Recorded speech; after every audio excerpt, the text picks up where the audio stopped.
Também sobre essa questão da segurança pública, a gente vai voltar agora a falar da operação da Polícia Federal que prendeu hoje Stefanuto, que é o ex-presidente do INSS. A gente vai conversar agora com o líder da oposição no Senado, o autor também do projeto que acaba com os descontos associativos, que é o senador Rogério Marinho. Senador, seja muito bem-vindo. Obrigada pela participação do senhor aqui no Ponto de Vista. Bom dia.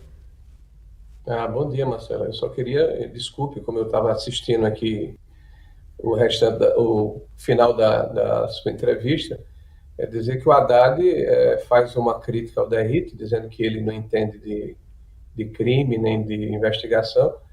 Vindo do Haddad é uma piada pronta, né? Ele hoje é o ministro da Fazenda e diz que não entende de economia, né? Bom, mas vamos à pergunta que você me fez.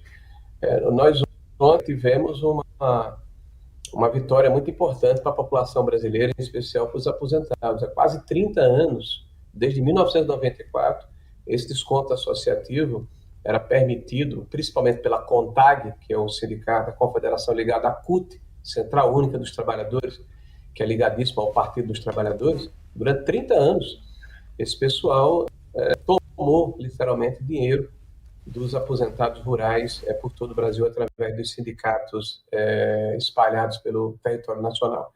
Isso aconteceu de uma maneira muito simples, porque até 2019 eles tinham o poder cartorário. Quem definia quem se aposentava, o rural que dava uma certidão a essa pessoa, dizendo que ela tinha 60 anos no caso de homem, 50 anos de mulher, e que havia prestado 15 anos no campo.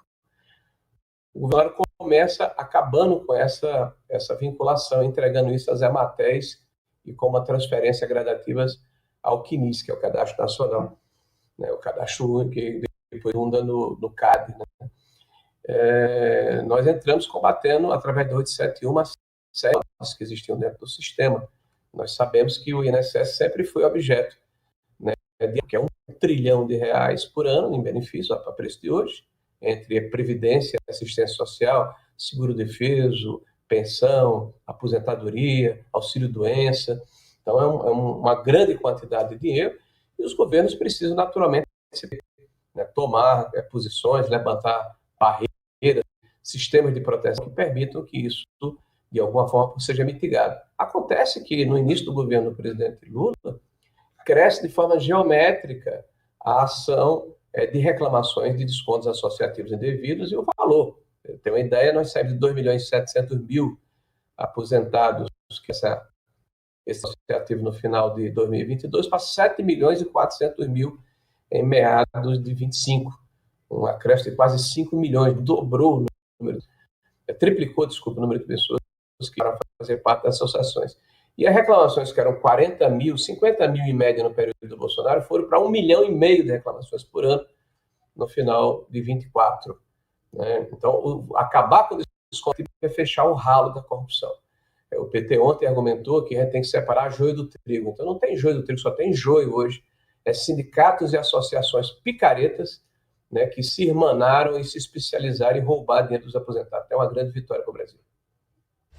Pois é, e era um problema já antigo, já havia denúncias muito antigas em relação a isso, né, senador, de que haveria essas fraudes, esses desvios e uma demora para se decidir sobre esse tema, né? Bom, então, de fato, agora, com o fim dos descontos associativos, essa possibilidade não existe mais, né, de fraude. Eles vão ter que buscar um outro rumo, né, Marcela? Porque o que acontece é que, historicamente, e eu fico observando os discursos lá na CPMI de integrantes do PT, o problema começou no governo Bolsonaro. Eles estão esquecendo, por exemplo, que o Paulo Bernardo, que foi ministro do Planejamento, se não estou enganado, esposo da atual ministra de Relações Institucionais, respondeu o problema de desvio em consignados lá para 2010, ou coisa parecida. Nós tivemos problemas em 2014, tivemos problemas em 2003, 2004, 2007, 2008, 2009. Então, o problema do INSS sempre a diferença é que tem governos que combatem e governos que convivem. Nós temos aí, que foi preso hoje, olha, o senhor Virgílio, que era o procurador que foi afastado do governo do presidente Lula, né? O senhor André, que é o diretor de benefício, André Fidelis, o senhor Stefanuto, que foi preso hoje, que era o presidente do INSS. Nós temos notícia, por exemplo, de que eles, em 2014, faziam parte da cúpula do INSS do governo da Dilma. Então, são pessoas que estão dentro da estrutura do INSS há muito tempo. Né? O problema nosso é o seguinte, que como é muito dinheiro, eles tentam fazer fraude no seguro-defeso, aí se tapa o buraco ali, vai para o auxílio-doença, aí se tapa o buraco ali, vai para a concessão de benefício, aí se tapa o buraco ali. Então, é uma luta permanente de se erguer controles e o crime tentando, de alguma forma, roubar o aposentado brasileiro. O que tem que acontecer é a coragem de fazer a denúncia, a vontade política de resolver o problema, né, de expor os infratores, de mostrar o que está acontecendo. A CPI está mostrando isso com muita clareza, são quase 400 de sigilos bancários de diversas entidades, de pessoas físicas. Nós estamos chegando na terceira etapa dessas quebras. Agora o PT e o governo têm blindado muito, têm pedido que a gente avance, mas os fatos estão se superpondo à realidade. Então, hoje, por exemplo, nós quebramos o sigilo de 15 federações de trabalhadores da agricultura em 15 brasileiros, muito em função do que é procrastinado e empatado pelo PT, muito em função do que ocorreu hoje, da quebra desse núcleo central de servidores que estavam incrustados da Previdência, que viram facilidades, viram a possibilidade de prosperar no crime. E é claro que existem por trás membros da política que colocaram essas pessoas em postos chaves e as mantiveram apesar das pressões, porque quem está num posto-chave consegue derrubar uma barreira, consegue fazer com que haja flexibilização de uma norma, consegue que haja a quebra de uma estrutura que impede uma fraude. Isso está sendo identificado pela CPMI. E nós vamos chegar, não tenho dúvida, ao deslinde desse processo. A CPMI, Marcela, não vai acabar em pizza.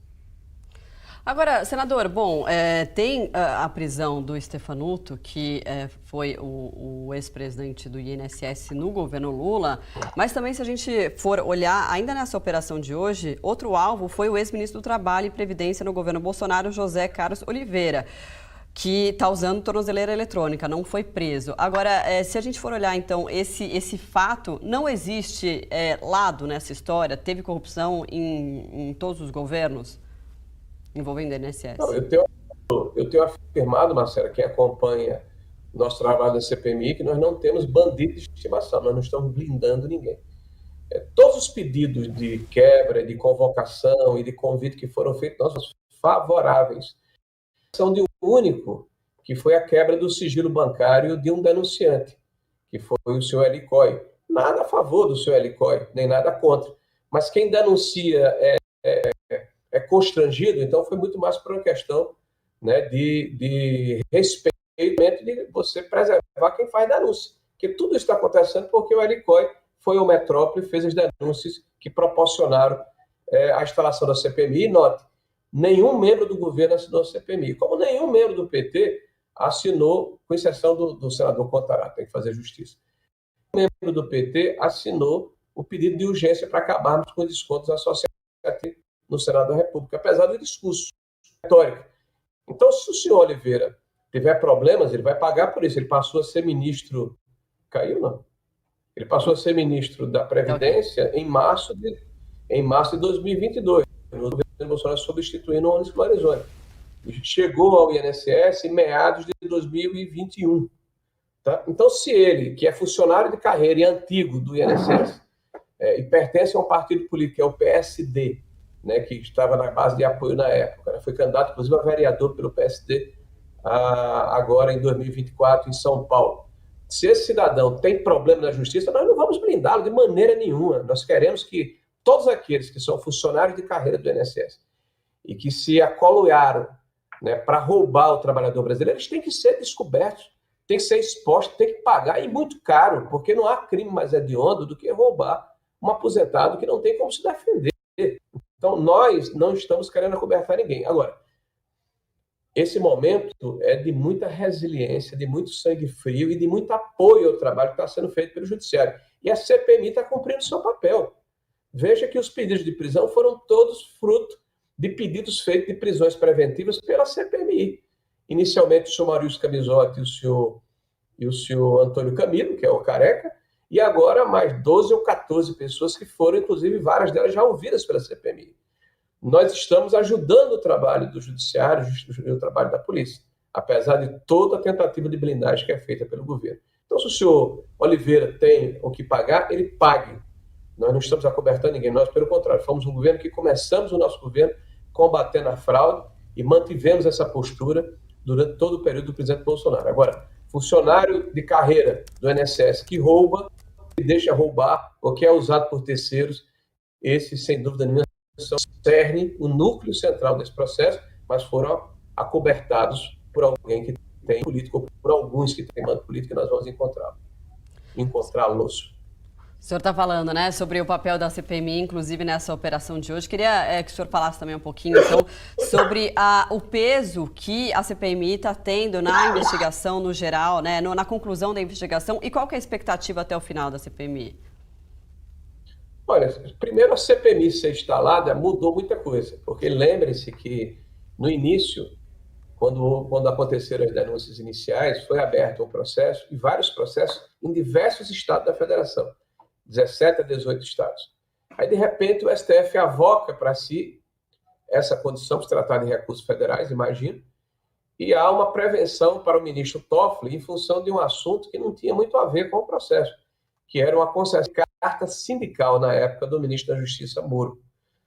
No dia em que o presidente da CPMI é escolhido, e é um independente, o Carlos Viana, e é designado um relator, que é de oposição, o senhor Alfredo Gaspar, 2 dias depois, a prevenção é redistribuída e entra o ministro André Mendonça. E aí toda essa obstrução que existia, os processos começam a andar.